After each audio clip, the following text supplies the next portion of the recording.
ये क्या बात हुई सुनील? कभी तो मुझसे भी कुछ पूछ लिया करो। आज शाम मुझे बहुत काम है। मुझसे पूछे बिना तुमने हाँ क्यों बोला? ओहो, तो अब पूरे दिन घर में खाली ऐश करने पर भी मैं तुमसे पूछूं कि बिजी तो नहीं हो? अरे फालतू का मेलोड्रामा नहीं चाहिए मुझे, टाइम से तैयार रहना। उसे सच में आज बहुत काम है बेटे, तू अकेले चला जाना। पहले पैसे कमा कर इनके खर्चे उठाओ और फिर नाटक देखो जरा। दोनों बाप बेटे हमेशा की तरह दोनों सास बहू को कड़वी बातें सुनाकर ऑफिस चले जाते हैं, जिसकी अब आदत होने पर वो दोनों भी किसी से कुछ बोले बिना अपने काम में लग जाती हैं।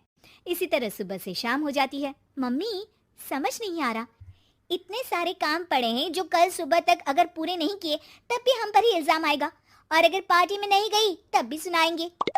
अरे इन कहो की तो आदत हो गई है बेफिजुल काय काय करने की।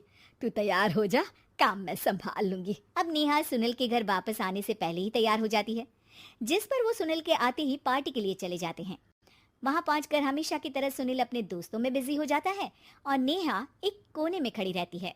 रात बीतती है और अगली सुबह एक बार फिर वही रूटीन शुरू हो जाता है।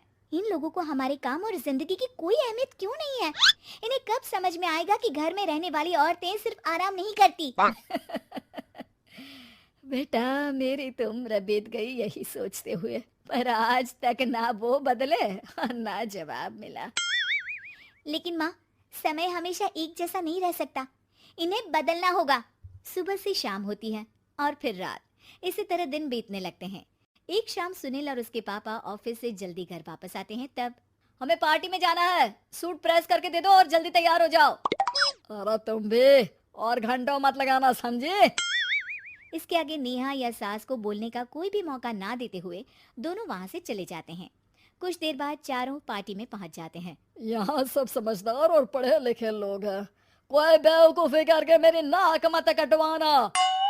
और तुम तो खासकर अपनी जुबान काबू में रखना, बहुत चलने लगी आजकल। आप लोगों की शायद हमेशा हर जगह हमें इंसल्ट करने की आदत बन गई है। अच्छा, जब शॉपिंग पर मेरे ही पैसे उड़ाती हो तब ये बगावत याद नहीं आती होगी। काम न काज की दुश्मन अनाज की। ऐसा बोलकर सुनील अपने दोस्तों के साथ चला जाता है और ससुर भी ऑफिस के लोगों के साथ गपशप में लग जाते हैं। लेकिन सुनील की बात से परेशान नेहा और उसकी सास वहीं एक कोने में खड़ी रहती हैं। शांत हो जा, कर ही क्या सकते हैं। चल कोल्ड ड्रिंक पीते हैं, गुस्सा उतर जाएगा। जैसे ही नेहा और सास कोल्ड ड्रिंक लेने पहुंचती हैं, तो उन्हीं के बराबर में अल्कोहल का काउंटर देखकर नेहा का चेहरा चमक उठता है। वो मुस्कुराकर सास के कान में कुछ कहती है और दोनों पीना शुरू करती हैं। कुछ देर बाद दोनों चिल्लाते हुए अपने अपने पतियों को ढूंढने लगती है। कहाँ है सुनील? देख, तेरी असलियत आ रही है। कहाँ है सुनील के पापा? देखो, तुम्हारी शामत आ रही है। ये नजारा देखकर पार्टी वहीं थम जाती है। सब लोग उन्हें ही देखने लगते हैं। ये है मेरे पति। अरे काहे के पति? इनसे शादी करके तो मेरी किस्मत है फूटी। और ये मेरे पति, जिन्हें पति बोलने में मुझे आती है शर्म बड़ी।